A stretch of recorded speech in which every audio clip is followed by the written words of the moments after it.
కూటమి పరిపాలనలో సాగుతున్న వ్యవహారాలపై ఏబిఎన్ ఆంధ్రజ్యోతి ఎండి రాధాకృష్ణ కూడా ఆందోళన వ్యక్తం చేస్తున్నారు. తన వీకెండ్ కామెంట్ లో ఈసారి కాస్త ఘాటుగానే ప్రభుత్వంలో జరుగుతున్న వ్యవహారాలు, ఎమ్మెల్యేల పనితీరుపైన రాధాకృష్ణ ఆందోళన, ఆగ్రహం వ్యక్తం చేశారు. అధికారంలో వచ్చిన నాటి నుంచి కూటమి నాయకులు తమది మంచి ప్రభుత్వం అని చెప్పుకుంటున్నారు. మంచి ప్రభుత్వంలో ప్రజల్ని పీడించకూడదు. కూటమి తరఫున ఎన్నికైన కొందరు ఎమ్మెల్యేలు ప్రజా కంటకులుగా మారారు. కొందరు ఎమ్మెల్యేలు కాదు, దాదాపు అందరూ. ఎక్కడో మహానుభావులు ఒక 10-20% మంది ఎమ్మెల్యేలు కొద్దిగా పద్ధతిగా ఉన్నారేమో కానీ ఎందుకో కానీ గతంలో తెలుగుదేశం పార్టీ అధికారంలో ఉన్నప్పుడు కూడా ఇంత ఇదిగా చేయలేదు.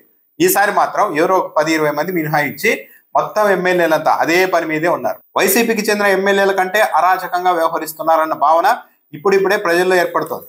నిజంగా చెప్పాలంటే, సరే రాధాకృష్ణ గారు ఒప్పుకోరు కానీ నిజంగా చెప్పాలంటే వైసీపీ ఎమ్మెల్యేల్లో కూడా 10% 20% మంది ఓవర్ యాక్షన్ చేసి ఉండవచ్చు. కానీ మిగిలిన ఎమ్మెల్యేలందరినీ కంట్రోల్ చేయడంలో, కట్టడి చేయడంలో, పద్ధతిగా ఉంచడంలో జగన్మోహన్ రెడ్డి సక్సెస్ అయ్యారు. కానీ ఈ ప్రభుత్వంలో పూర్తి భిన్నంగా ఉంది. చంద్రబాబు నాయుడు సీనియర్ ముఖ్యమంత్రి అని చెప్తూ ఉంటారు కానీ ఆయన ఎమ్మెల్యేలను ఎవరిని కమాండ్ చేయలేకపోతున్నారు. బహిరంగంగా చెప్పి మరీ దౌర్జన్యాలు, దాడులు చేస్తూ ఉన్నా సరే, తెలుగుదేశం పార్టీకి అనుకూలమని పేరున్న పత్రికల్లోనే ఎమ్మెల్యేల భాగోతాలు వరుసగా వస్తున్నా సరే, ఒక్క ఎమ్మెల్యే మీదైనా చంద్రబాబు నాయుడు గారు చర్య తీసుకునే సాహసం చేశారా? కనీసం పిలిచి మందలించారంటే లేదు. కాబట్టి చెప్పాలంటే పూర్తి భిన్నంగా ఉంది. వైసీపీలో ఒక 10% మంది ఎమ్మెల్యేలు అరాచకాలు చేశారేమో కానీ చేసి ఉండొచ్చు కూడా. కానీ ఇక్కడ మాత్రం 10% ఎమ్మెల్యేలు బాగున్నారు, 90% మంది ఎమ్మెల్యేలు మాత్రం దౌర్జన్యాలు, అరాచకాలతోనే నడుస్తూ ఉన్నారు. ఇందులో కొందరు ఎమ్మెల్యేలు కాదు, దాదాపు అందరు ఎమ్మెల్యేలు అదే పరిస్థితుల్లోనికి వచ్చారు. నియోజకవర్గంలో ఏ పనులు జరగాలన్నా ఎమ్మెల్యేల అనుమతి తప్పనిసరి చేశారు. ఏ పని కోసం అధికారుల వద్దకు వెళ్ళినా ఎమ్మెల్యే గారితో చెప్పించండి అని అంటున్నారు. అధికారులు రొటీన్గా చేయాల్సిన పనులకు ఎమ్మెల్యేల సమ్మతి ఎందుకు? రిజిస్ట్రేషన్ జరగాలన్నా, మున్సిపాలిటీలో ఇంటి ప్లాన్ ఆమోదం పొందాలన్నా కూడా ఎమ్మెల్యేలు జోక్యం ఏంటి? ఇక రెవెన్యూ వ్యవహారాలలో ఎమ్మెల్యేల జోక్యం సంగతి చెప్పాల్సిన అవసరం లేదు. లేఅవుట్లు వేసి వ్యాపారం చేయాలన్నా, భూ వినియోగ మార్పిడి జరగాలన్నా ఎమ్మెల్యేలకు కప్పం కట్టాలి. వాళ్ళ భూములు వాళ్ళు రిజిస్ట్రేషన్ చేయించుకోవాలన్నా సరే ఎమ్మెల్యేల దగ్గరికి వెళ్ళి పర్మిషన్ తెచ్చుకోవాలి. అంటే ఇది ఆంధ్రప్రదేశ్ చరిత్రలో ఎప్పుడు చూసి ఉండం. ఇలాంటి ఘోరాలు కూడా జరుగుతున్నాయని స్వయంగా రాధాకృష్ణ గారు కూడా ధృవీకరిస్తూ ఉన్నారు. కొంతమంది ఎమ్మెల్యేలు తమ నియోజకవర్గాల్లో తామే చక్రవర్తులు అన్నట్టుగా వ్యవహరిస్తున్నారు. పోలీస్ స్టేషన్లో కేసు కట్టాలన్నా ఎమ్మెల్యేల అనుమతి ఉండాలా? ఈ దుష్ట సంస్కృతి నానాటికి వికృత రూపం సంతరించుకుంటోంది. పోలీస్ స్టేషన్లోకి వెళ్తే ప్రైవేట్ వ్యక్తిలో కేసు పెట్టాలన్నా, దాని మీద కేసు నమోదు చేయాలా లేదా అన్న కూడా ఎమ్మెల్యేనే డిసైడ్ చేసే పరిస్థితి, వాళ్ళ అనుమతి ఉంటేనే కేసులు నమోదు చేసే పరిస్థితి వచ్చింది. అంటే ఇంకోసారి తెలుగుదేశం పార్టీని ఇలాగే గెలిపిస్తే, ప్రజల్లో ఉన్న ఒపీనియన్, ఇంకోసారి వీళ్ళని గెలిపిస్తే ఇప్పుడు పోలీస్ స్టేషన్లో కేసు పెట్టాలన్నా ఎమ్మెల్యే అనుమతి కావాలంటున్నారు, మన భూమి మనం రిజిస్ట్రేషన్ చేయించుకోవాలన్నా అనుమతి కావాలంటున్నారు, లేఅవుట్లు వేయాలన్నా అనుమతి కావాలంటున్నారు. ఇంకోసారి తెలుగుదేశం పార్టీని గెలిపిస్తే ఈ పరిపాలనకు, ఈ తీరుకు మనం ఆమోదం తెలిపితే రేపు ప్రొద్దున ఇళ్లలో ఓణీల ఫంక్షన్లు చేసుకోవాలన్నా కూడా ఎమ్మెల్యేల అనుమతి తీసుకోవాల్సి ఉంటుందేమో. పెళ్ళైన తర్వాత పెళ్లి ఊరేగింపు చేయాలన్నా కూడా ఎమ్మెల్యేల దగ్గరికి వెళ్ళి అనుమతి తీసుకోవాలేమో కప్పం కట్టి అనే పరిస్థితికి వచ్చేసారు. ముఖ్యంగా వినాయకుడి మండపాల మీద కన్నుబడినట్టుగా లేదు. వినాయకుడి విగ్రహాలకు సంబంధించి మండపాలు పెట్టాలన్నా కూడా ఎమ్మెల్యేల దగ్గరికి వెళ్ళి ఓకే చెప్తేనే మేము పర్మిషన్ ఇస్తామని పోలీసులు అంటే దాన్ని కూడా ఒక ఆదాయ వనరులుగా మార్చుకునే అవకాశం ఉంది. రిజిస్ట్రేషన్ చేయించుకోవాలన్నా ఎమ్మెల్యే సమ్మతి కావాలి అనే స్థాయికి రాష్ట్రంలో పరిపాలన పోతే ఇంకా ప్రజలకు మంచి ఎక్కడ జరుగుతుంది? రాష్ట్రంలో పెట్టుబడులు పెట్టండి మహాప్రభు అంటూ ముఖ్యమంత్రి చంద్రబాబు కనిపించిన వారందరినీ వేడుకుంటున్నారు. ఎమ్మెల్యేలు మాత్రం తమ నియోజకవర్గంలో పెట్టుబడులు పెట్టి వ్యాపారం చేద్దాం అనుకుంటున్న వారిని మా సంగతి ఏంటి అని వేధిస్తున్నారు. ప్రభుత్వ పరంగా పనులు చేస్తున్న కాంట్రాక్టర్లను బెదిరించడం ఇవాళ కొత్త కాదు. చంద్రబాబు నాయుడు గారు ప్రొద్దున లేస్తే జగన్మోహన్ రెడ్డి కారణంగానే పారిశ్రామికవేత్తలు రావడం లేదు, పెట్టుబడులు పెట్టాలంటే భయపడుతున్నారు అంటున్నారు కదా. మరి రాధాకృష్ణ గారే రాశారు, పెట్టుబడులు పెట్టాలని ఎవరైనా ఎమ్మెల్యేలు వస్తే, పారిశ్రామికవేత్తలు వస్తే మా సంగతి ఏంటని ఎమ్మెల్యేలు బెదిరిస్తున్నారు తెలుగుదేశం పార్టీ ఎమ్మెల్యేలు అని. వీళ్ళ మీద మాత్రం చంద్రబాబు నాయుడు గారు చర్యలు తీసుకోవడం లేదు. జమ్మలమడుగులో ఒక ఎమ్మెల్యే ఏకంగా సిమెంట్ ఫ్యాక్టరీలు క్లోజ్ చేయించారు. పల్నాడులో మరో ఎమ్మెల్యే 2 ప్రముఖ సిమెంట్ కంపెనీలకి వాటాలు ఇవ్వలేదు, పర్సెంటేజ్లు ఇవ్వలేదని క్లోజ్ చేయించారు కొన్ని రోజులు, నెలల పాటు. వాళ్ళ మీద ఎప్పుడైనా చర్యలు తీసుకున్నారా? లేదు.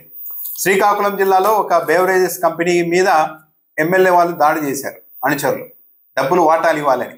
ఇవి రాష్ట్ర వ్యాప్తంగా జరుగుతూనే ఉన్నాయి, రోజు పత్రికల్లోనే వస్తున్నాయి. ఏ రోజు ఏ ఎమ్మెల్యే మీద కూడా చర్యలు తీసుకోలేదు.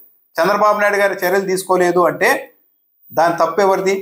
ఎమ్మెల్యేలు తప్పులు చేస్తే దాన్ని నియంత్రించాల్సిన ముఖ్యమంత్రి మౌనంగా ఉంటున్నారు అంటే, కంట్రోల్ చేయాల్సిన స్థానంలో ఉండి ఏమీ తెలియనట్టు, నాకు సంబంధం లేదన్నట్టుగా ముఖ్యమంత్రి ఉంటున్నారంటే ఇంకా ఇంతకు మించి బాధ్యత రాహిత్యం ఏమన్నా ఉంటుందా?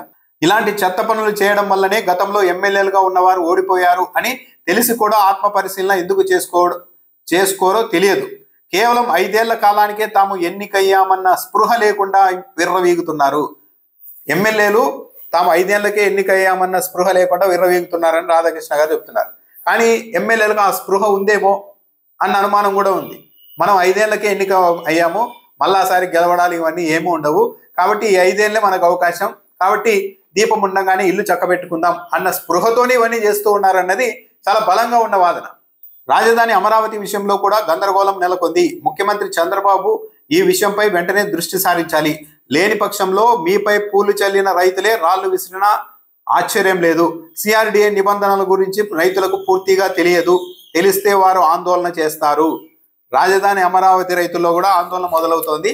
అసలు సిఆర్డిఏ నిబంధనలు తెలియవు రైతులకు, అవన్నీ తెలిస్తే వాళ్ళు ఎదురు తిరుగుతారు, ఆందోళన చెందుతారని చెప్తున్నారు. రాళ్ళు వేసిన ఆశ్చర్యం లేదని చెప్తున్నారు. అంటే సిఆర్డిఏ రైతుల్ని నమ్మించి గతంలో భూములు తీసుకున్నప్పుడు చేసుకున్న ఒప్పందాల్లో అనేకం రైతుల జీవితాన్ని తారుమారు చేసే నిబంధనలు ఉన్నాయి.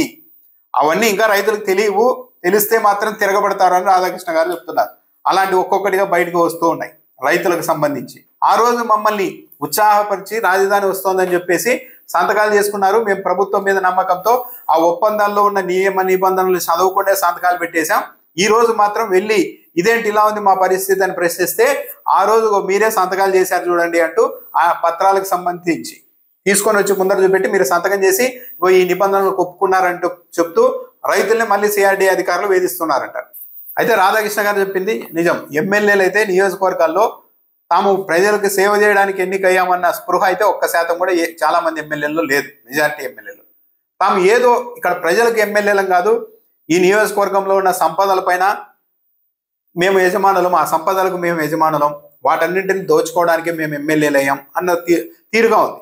గతంలో ఎక్కడన్నా ఈ గనులు, మైనింగు, మట్టి ఇవన్నీ కొద్దిగా తవ్వుకొని రాజకీయ నాయకులు చేసుకునేవాళ్ళు. కానీ ఇప్పుడు ఎక్కడ వెళ్ళిపోయిందంటే ప్రైవేట్ వ్యవహారాల్లోనికి, వ్యక్తిగత జీవితాల్లోని కూడా ఎమ్మెల్యేలు చొరబడే పరిస్థితులు వచ్చేసాయి.